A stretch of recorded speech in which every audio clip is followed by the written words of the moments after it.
আসসালামু আলাইকুম। আমি লেফটেন্যান্ট KSM ইন্তিসার ইনজামাম, বাংলাদেশ নৌবাহিনীর একজন। আজ আমি কোনো দলের না, কোনো সংগঠনের না, আমি আজকে জনগণ। আজকে আমি জুলুমকারীদের বিরুদ্ধে ডাক।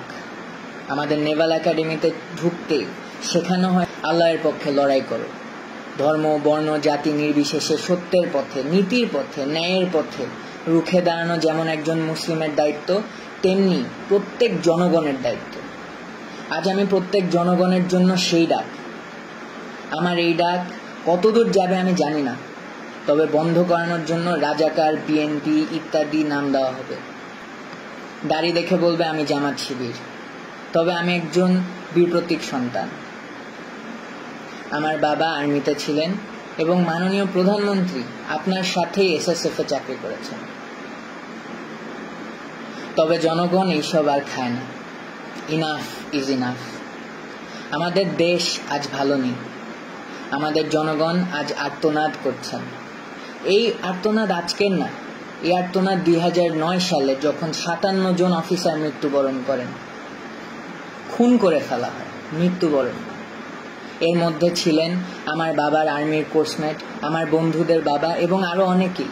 1971 সালেও এত অফিসারের মৃত্যু হয় নাই।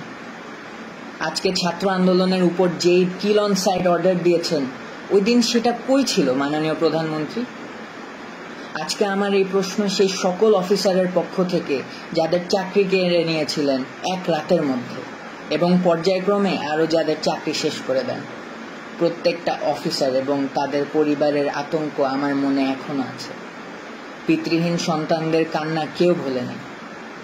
আজকে ছাত্রদের বিরুদ্ধে এবং জনগণের বিরুদ্ধে যে আচরণ, এই আচরণ কোথায় ছিল BDR জওয়ানদের সাথে? ছাত্রদেরকে রাজাকার ডেকে আপনার ছাত্রলীগকে লেলিয়ে দিয়ে কেমনে পারলেন?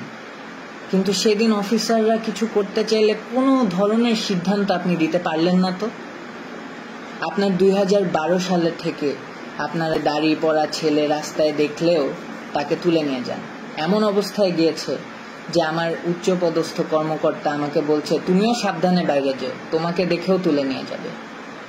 তাইলে আপনি এবং আপনার সরকার কি মুসলিম বিদ্বেষী, যেখানে পুরো পৃথিবীর মুসলিমরা ইসলামোফোবিয়ার বিরুদ্ধে যুদ্ধ করছেন? আপনি এই মুসলিম গরিষ্ঠ দেশে ইসলামোফোবিয়া ছড়াচ্ছেন, আমার ভাইদের আত্মমর্যাদায় আঘাত করে মরিয়া করে দিচ্ছেন। সংখ্যালঘু ভাই যারা আছেন তাদের পুঁজি করে সংঘর্ষ লাগিয়ে তাদের ক্ষতি হতে দিয়ে ডিভাইড অ্যান্ড কনকয়ার মতাদর্শ চালাচ্ছেন। আপনি বলেন ধর্ম যার যার, উৎসব সবার, তবে আজকে আমরা বলি ধর্ম যার যার, সংগ্রাম আমাদের সবার। সাগর রুনি দম্পতির একমাত্র সন্তান মাহির সারোয়ার মেঘ রাস্তায় দাঁড়িয়ে আছে পোস্টার হাতে, জীবনের নিরাপত্তা চাই।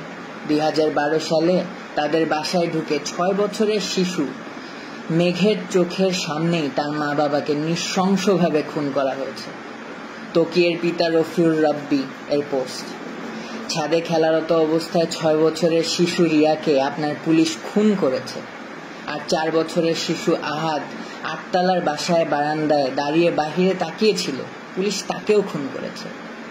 সরকার যেমন ভাবে মানুষের নিরাপত্তা দিতে ব্যর্থ, তেমনি আপনি আপনার আশেপাশের পোষাদের নিয়ন্ত্রণ করতে ব্যর্থ। আর আপনার শেখ পরিবার নিয়ে তো আর নাই বলি। প্রত্যেকটা মসজিদে জোরপূর্বক দোয়া করাচ্ছেন, আবার এরা এদের মতো সন্ত্রাসবাদ আচরণ চালিয়ে দেশের মানুষদের ক্ষতি করতেই আছে। ছোট ছোট বাচ্চাদের 2020-এ সুশীলদের ভিতর থেকে যারা সৎসাহসী প্রতিবাদী, এরা সবাই ক্ষতিগ্রস্ত, এবং তার সাথে যুক্ত হলো মেজর সিনহা এবং আবরার ফাহাদের হত্যা। এখন এসেছেন ছাত্র আন্দোলনের বিরুদ্ধে শুট করার বেআইনি সিদ্ধান্ত নিয়ে, এবং এর মধ্যে ডিফেন্সকে জড়িত করে আমাদের আত্মমর্যাদা এবং নৈতিকতার প্রশ্ন এনেছেন। এই জন্যই আজকে আমি একটা জুনিয়র অফিসার হয়েও সকল সশস্ত্র বাহিনীর অফিসার এবং সৈনিকদের পক্ষ থেকে তীব্র প্রতিবাদ জানাচ্ছি। আপনার কারণে আজ সারা বিশ্বের সামনে আমরা লজ্জিত, এবং আমাদের ভাই বোনদের সামনেও আমরা সমালোচিত। ছাত্রদের ছোট একটা আন্দোলন, সেইটার উপায় না করে কেন আপনার এই গেদর লীগকে আমাদের ছাত্রদের উপর লেলিয়ে দিলেন? কেন? এখন আর এটা ছাত্র আন্দোলন পর্যায়ে নেই ম্যাডাম। আপনার এবং আপনার প্রসাদের সময় শেষ ইনশাআল্লাহ। আজ আমার বার্তা শেখ হাসিনার কাছে না, আজ আমার বার্তা সবার আগে আমার সৈনিক, নেভির নাবিক এবং এয়ারফোর্সের এয়ারম্যানদের নিকট। আপনারা আমাদের ভাই, আপনাদের শক্তিতে শক্ত 3 বাহিনী। আপনারা যদি চান জনগণের পক্ষে, আপনারা সবচাইতে বড় ঢাল। অফিসার আছে, চেইন অফ কমান্ড আছে, তবে এইসব বানানো কি দালাল রাজনীতিবিদের চাকরগিরি করতে? বীর সৈনিকদের এই কলিজা। আমি জানি যে আপনাদেরও ভিতর অনেক ক্ষোভ, সত্যের পথে দাঁড়াতে না পেরে। আজকেই সময়, এই হয় জনগণের পক্ষে অস্ত্র ধরেন অথবা ভুলে যান যে আপনি একজন সৈনিক। Sir, I am reaching out to all my seniors and juniors within the 3 forces. This is that historic moment, sir. This is when you choose the right side. Let's make a difference. Sir, আমি আপনাদেরকে একজন একজন করে rich করতে পারিনি, কারণ কার মনে কি সেটা বোঝা আমার পক্ষে সম্ভব না। আমার এই জন্যই বের হয়ে আসতে হলো, কারণ আমাদের মনের কথা কারো না কারো তুলে ধরতেই হবে। তার জন্য হলাম আমি বলির বকরা। সবাই আমরা সুসন্তান। আমি জানি আপনারা জনগণের পক্ষ যেতে দ্বিধাগ্রস্ত হবেন না।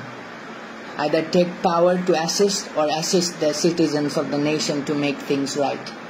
স্যার, 3 বাহিনীর প্রধান স্যারদের নিকট কিছু কথা। জেনারেল আজিজ, বেনজির, হারুন, বিপ্লব কুমার, এদেরকে দেখেন এবং অন্যান্য সকল তাদের ফলেন পনদেরকে দেখেন। তাদের ব্যবহার শেষ, তাদেরকে টিস্যুর মতো ফেলে দেওয়া হয়েছে, যদিও তারা এককালে দুর্নীতি রাজার মতো করেছে। স্যার, সশস্ত্র বাহিনী কোনো পুতুল বাহিনী নয়। আজকে আপনাদের সিদ্ধান্তের উপর আমাদের পূর্বের এবং আগামীর আত্মমর্যাদা নির্ভর করে। স্বার্থান্বেষী সরকার কার স্বার্থে চলে সেটা আমরা সবাই বুঝি। তাই স্যার, দিন শেষে আপনারাই লুজার। কেননা আজ এই খুনি শোষকদের পক্ষে থাকলে দিন দুনিয়া দুইটাই হারালেন।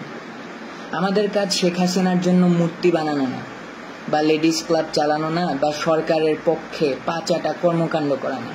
যদি থাকতেই হয় তাহলে জনগণের পাশে থাকা। আমাদেরকে ব্যবহার করে করে আমাদের মধ্যে রাজনীতি যেভাবে প্রবেশ করিয়েছে এই সরকার, তার উত্তর দিতে হবে। অনুচ্ছেদ 45 হিসাবে সকল বাক স্বাধীনতা ফেলে দিয়ে বোবার মতো চললেও দিন শেষে আমাদেরও বিবেক আছে, ধর্ম আছে, আমরাও মানুষ। এটাই সেই সময় বিবেকের পক্ষে দাঁড়ানো। এই সিস্টেম বদল আনতেই হবে। জাতি পঙ্গু হয়ে যাচ্ছে, যেটার পরিচয় আমরাই। আমরা এতটাই জিম্মি হয়ে গিয়েছি যে আমাদের ঠিককে ঠিক বলার ক্ষমতা নেই। আমাদের সম্মান, ঐতিহ্য এবং মূল্যবোধ তুলে ধরার সময় আজকেই। অবসরপ্রাপ্ত অফিসারদের প্রতি আহ্বান আমার, আপনারা অনেকেই সত্যের পক্ষে দাঁড়াতে চাকরি হারিয়েছেন, সম্মান হারিয়েছেন। আজকে গত 15 বছরের জবাব দেওয়ার সময় চলে এসেছে। জনগণের প্রতি আহ্বান আমার, 2009 গেল, আপনারা অফিসার না, তাই অফিসারদের মৃত্যুর পক্ষে সংগ্রাম করেন নাই। এরপর আবার 2018-তে ওরা এসেছিল 18-র কোটা আর নিরাপদ সড়ক চাই আন্দোলনের ছোট ছোট বাচ্চাদের, ছেলে মেয়েগুলোকে গুম খুন করতে। এবারও আপনি কিছু বললেন না, কারণ এই ছেলে মেয়েগুলো আপনার সন্তান না। 2020-এ ওরা আবার এসেছিল সুশীলদের ভিতর থেকে, যারা সৎসাহসী প্রতিবাদী, তাদেরকে গুম খুন করতে। তারপরে আপনি কিছু বলেননি, কারণ আপনি ওদের মতো সুশীল না। এখন 2024-এ ওরা এসেছে আপনাদের নিজেদের সন্তানদেরকে গুম খুন করতে। এখনো আপনারা বলছেন আপনার সন্তান না? যেদিন আপনার সন্তান হবে সেদিন পর্যন্ত অপেক্ষা করবেন? তাইলে আপনার ইচ্ছা 6 বছরের রিয়ার মতো আপনার বাচ্চা ছাদে ঘুরতে গিয়ে গুলিবদ্ধ হোক, এবং আবু সাইদ, মুগ্ধ, রাইহান, তানভীর, হৃদয় ও ওমর আরো অনেকের সন্তানের মতো আপনার ছেলে রাস্তাঘাটে মার খেয়ে গুলিবদ্ধ হয়ে পড়ে থাকুক, পুলিশের আর্মার্ড গাড়ির উপর মরে পড়ে থাকুক, যার লাশকে ঘরের ময়লার মতো ফেলে দিবে রাস্তার উপর। আপনার ছেলে নিরস্ত্র হয়ে কোনো বিল্ডিংয়ে ঝুলে আশ্রয় নিয়ে থাকা অবস্থায় এই খুনি সরকারের লোক এসে নির্দ্বিধায় গুলিবদ্ধ করে মেরে ফেলবে, এইটা চান? শিশু আহাদ এর মতো গুলিবদ্ধ হয়ে আপনার কোলের মধ্যে শেষ নিঃশ্বাস ত্যাগ করার সময় বলবে, বাবা তোমার বুকেই থাকবো আমি, তখন আপনার টনক নড়বে? এটা না চাইলে ধর্ম বর্ণ নির্বিশেষে রাজপথে আসেন। জনগণের সাথে মিলে সশস্ত্র বাহিনী এই দাবি পূরণের জন্য জনগণের সুরক্ষা নিশ্চিত করবে এবং জনগণের স্বার্থে অস্ত্র ধরবে, এইটাই আমার প্রত্যাশা। আপনারা মনে রাখবেন, বহিরাগত শক্তি এখন দেশে বিদ্যমান। তারা অনেক উপায়ে দুই পক্ষের মধ্যে সহিংসতার সৃষ্টি করতে সন্ত্রাসী কর্মকাণ্ড চালাবে এই খুনি সরকারকে টিকায় রাখতে। তাই ছন্নছাড়া হবেন না, সবাই রাজপথে নামেন। আমাকে অনেকেই বলেছে, বাঙালি এই বাঙালি সেই, দেখবি পিছে কেউ আসবে না, তুই একাই মরবি, তোর গোষ্ঠী সহ মরবি। তোর নেভির এবং এয়ারফোর্সের অফিসারদের এমনিই নাই কলিজা এবং সংখ্যাও কম। তোর আর্মির বাপেদের 2009-এর পর রক্ত শুকিয়ে গাদ্দারি রক্ত হয়ে গিয়েছে, আরো কত কি। আমি কি বলেছি জানেন? আমি বিশ্বাস করি এই দেশে এখনো ঈমান বেঁচে আছে, দেশে এখনো বিবেক বেঁচে আছে, আমার বিশ্বাস বেঁচে আছে। এবং আমার বিশ্বাস যে আমার মতো সবার বিশ্বাস বেঁচে আছে এবং থাকবে। রিজিকের মালিক আল্লাহ। মনে রাখবেন, আল্লাহর পক্ষ থেকে সাহায্য এবং আসন্ন বিজয়। আমি জনগণের পক্ষে, আমি যাচ্ছি তাদের সাথে যোগ দিতে। হারানোর অনেক কিছু, তবে আজকে মুসলিম হিসেবে পাওয়ারও অনেক কিছু। আমার সশস্ত্র বাহিনীর ভাইদের কাছে আমার শেষ রিকোয়েস্ট, আজকে আল্লাহর জন্য হলেও আসেন দেশকে বাঁচাতে এই খুনিদের হাত থেকে। এটা হলো 50 বছর পূর্তির এক তকমা স্বাধীনতার। এই তকমা আমি খুলে ফেললাম। এরপরে যতগুলো তকমা লাগবে প্রত্যেকটা বুলেটের এক একটা রক্তের দাগ হিসেবে তকমা। ফি আমানিল্লাহ।